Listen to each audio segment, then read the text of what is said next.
I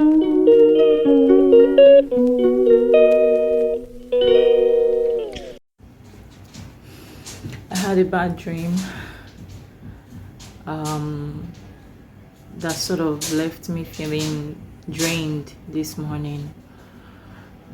In the dream, I was in my house. I think I was in the kitchen doing something, and I heard a loud voice call me, and I recognized the voice. When I was in my first year in school, there was this guy I met, and I entered a kind of situationship slash relationship with him, and he was way older than I was. The relationship was quite toxic, and so the way I left it was kind of a mess. And I guess maybe I am still triggered or feeling a bit traumatized, but I don't know why he was in my dream. I don't think about him. Nothing really reminds me of it. In fact, sometimes I just entirely forget, except it's something that except he is someone that I have to talk about. In the dream, I recognized the voice as his, and he was saying some things like I should come out and talk to him, that I owe him, that he was going to deal with me, and that scared me. Dream vibes now. Before you know what's happening, I had like two roommates with me, two girls living in the house with me, and it was no longer my room, it was now kind of like an apartment. So I told them that we needed to get away, that a guy was capable of harming us. Well, in reality, he is. So I also guess that in my dream, he also was somebody that was quite capable of hurting me. And so we fled. We kept running and running and running, and he continued to pursue us. Then I saw a bike. I stopped the bike. We hopped on the bike, but the bike couldn't move quickly, and only for me to turn and I see him on the bike. Then we fell, and he started running. He climbed down from his own bike and started running towards us. I looked around me and I saw that just a little bit from where the bike was, my own bike was, that there were like a group of men there, Igbo men. So I ran towards where they were and told them that I was in trouble and I needed their help. Now this my ex came there, and it became like a kind of what's the right word? Like a court room kind of. It wasn't a court room, but it just felt like a proceeding where I had to state my issues and he had to state his issues.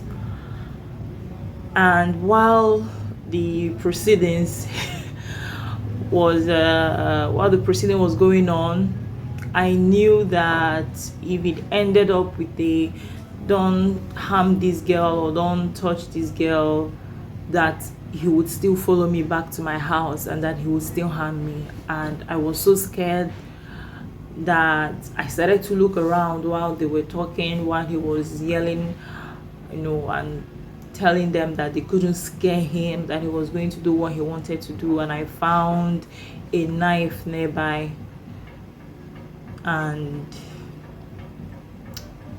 I don't know, and I stabbed him with the knife. I stabbed him.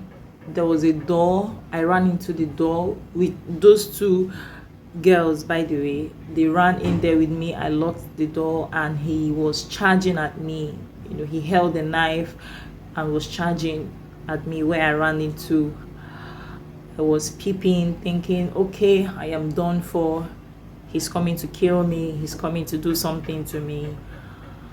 But he fell, right? For minutes, I stayed there until somebody came to knock and tell me that he was dead, that I should come out. I came out. I started looking around. I was asking the people, okay, where is his body? You just told me this guy is dead. Where is the body? The person pointed downstairs. we were suddenly in a storied building. So the person pointed downstairs. I looked down and I saw him. Then after much cajoling, they were telling me, okay, calm down, go home, you're safe now, we'll take care of it, you're fine now, nothing will happen to you. I came down only to see that this guy was still breathing. Not very much alive, but his breathing was steady, like somebody who was going to survive. And I wished desperately for another weapon. And I felt in my hands a scissors, a small scissors. I went to where the body was and I stabbed again. And this time around, I stood in shock and watched as his breathing shallowed.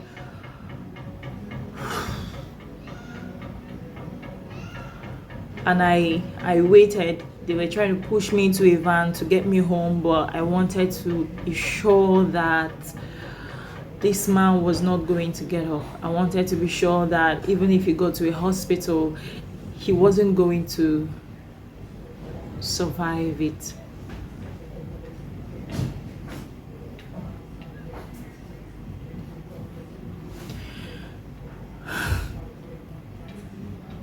When I woke up, I was very scared.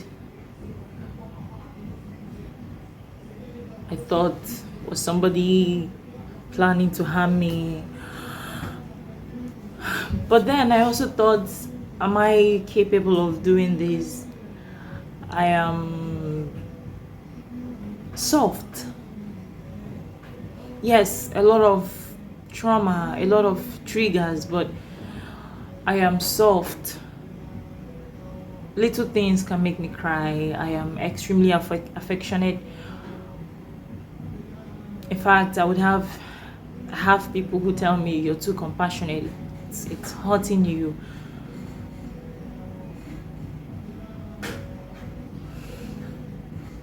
Doing that, I know that I was scared to my bones. I was scared even when I woke up. But then I just can't stop thinking. I knew where to hit him. I knew where to get him. I watch a lot of true crime videos. I listen to podcasts a lot. Maybe that was how I knew. Never even killed a fowl. In reality, I can't kill a fowl, and I don't watch when a fowl is being killed. When I see a picture of a dead person that I don't know, I feel so bad. Sometimes I cry. Sometimes I think about it all day. I imagine many things. This person left me with, well, he's not a good person. He wasn't a terrible person, but he wasn't good to me either. The age difference was so much. I was very naive. I had no friends. I had nobody. So it was just it was toxic.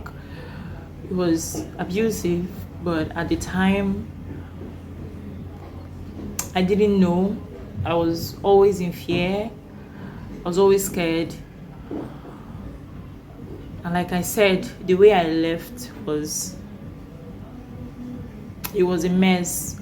I ran away. That's how I left. I ran away.